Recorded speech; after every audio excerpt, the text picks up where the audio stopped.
मेरा नाम फाल्गुनी है।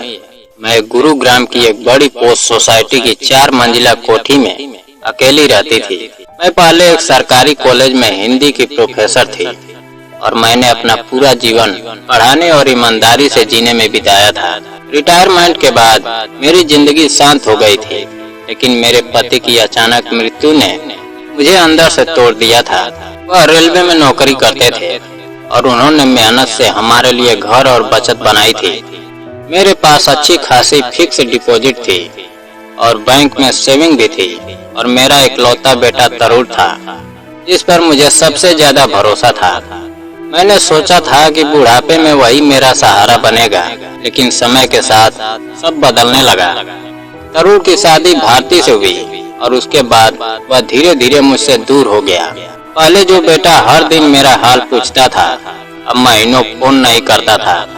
पहले वह मेरे साथ बैठकर खाना खाता था, लेकिन अब उसे बाहर का खाना पसंद था और वह बिजी रहने लगा था।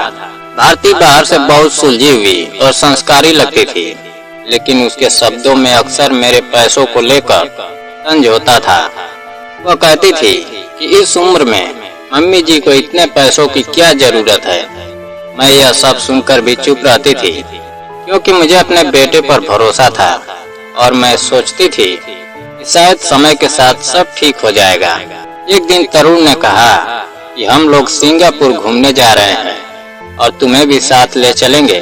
यह सुनकर मैं बहुत खुश हुई। मैंने कई दिनों तक तैयारी की, नए कपड़े खरीदे, पासपोर्ट तैयार किया और सूटकेस पैक किया, लेकिन जब एयरपोर्ट पहुंची तो वहाँ मेरा सबसे बड़ा अपमान हुआ। तरुण ने सबके सामने कहा कि मैं उनके साथ नहीं जा सकती। यह सुनकर मेरे पैरों तले जमीन खिसक गई।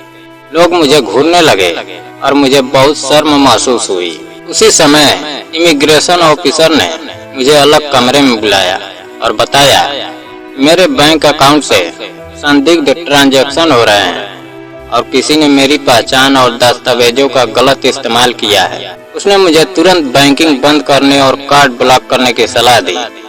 यह सुनकर मैं डर गई और घर लौट आई।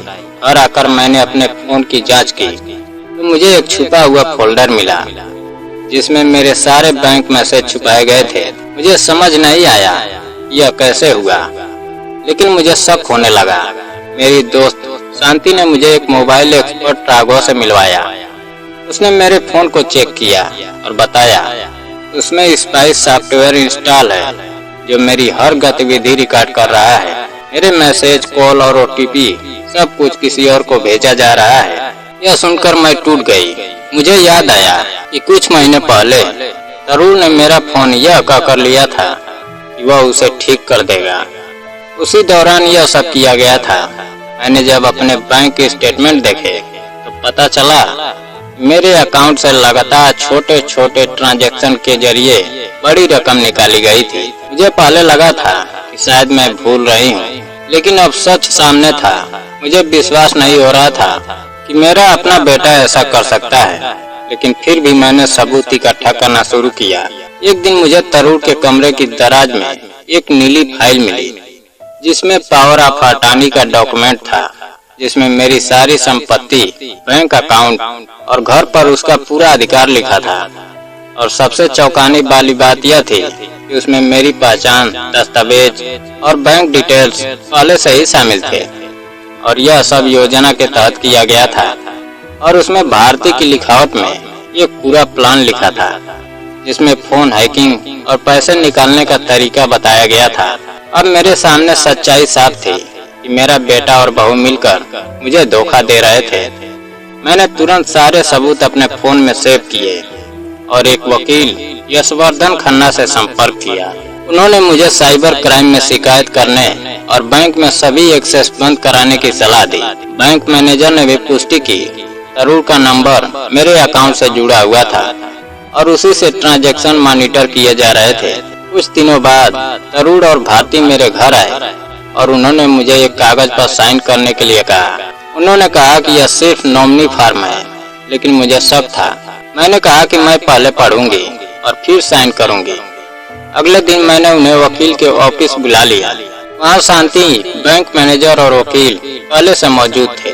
जब दस्तावेज खोला गया तो वह असल में पावर ऑफ अटॉर्नी था। तरुण ने इसे साधारण फॉर्म बताया, लेकिन वकील ने साफ कर दिया, यह पूरी प्रॉपर्टी ट्रांसफर का कागज है। मैंने अपने बैंक रिकॉर्ड, फोन रिकॉर्ड और भारती की लिखावट के सबूत सबके सामने रख दिए। भारती टूट गई और रोते हुए स्वीकार किया कि तरुण कर्ज में था और क्रिप्टो में पैसा हार गया था, इसीलिए उन्होंने मेरी संपत्ति लेने की योजना बनाई थी। तरुण भी रो पड़ा और माफी मांगने लगा। मैं अंदर से टूट चुकी थी, लेकिन मैंने फैसला किया कि मैं उसे जेल नहीं भेजूंगी। मैंने शर्त रखी कि वह सारा पैसा वापस करेगा, घर छोड़कर रहेगा और कभी मेरे डॉक्यूमेंट में दखल नहीं देगा। और एक कानूनी समझौता तैयार किया गया। सभी ने इसे स्वीकार किया। कुछ समय बाद तरुण ने किस्तों में पैसा लौटाना शुरू किया और मैं धीरे धीरे मजबूत होती गई। मैंने बैंक लॉकर लिया और अपने सारे जरूरी दस्तावेज सुरक्षित कर दिए। मैंने अपनी वसीयत भी तैयार की, जिसमें आधी संपत्ति बेटे के नाम और आधी वृद्ध आश्रम के नाम कर दी गई। अब मेरी जिंदगी बदल चुकी थी, लेकिन मैं अब कमजोर नहीं थी। मैंने सीख लिया था कि अपने ही लोगों पर आंख बंद करके भरोसा करना सबसे बड़ा खतरा हो सकता है, और आत्मसम्मान और समझदारी इंसान को सबसे बड़े धोखे से बचा सकती है। दोस्तों, अगर कहानी पसंद आई हो तो वीडियो को लाइक और चैनल को सब्सक्राइब करना ना भूलें। जय हिंद।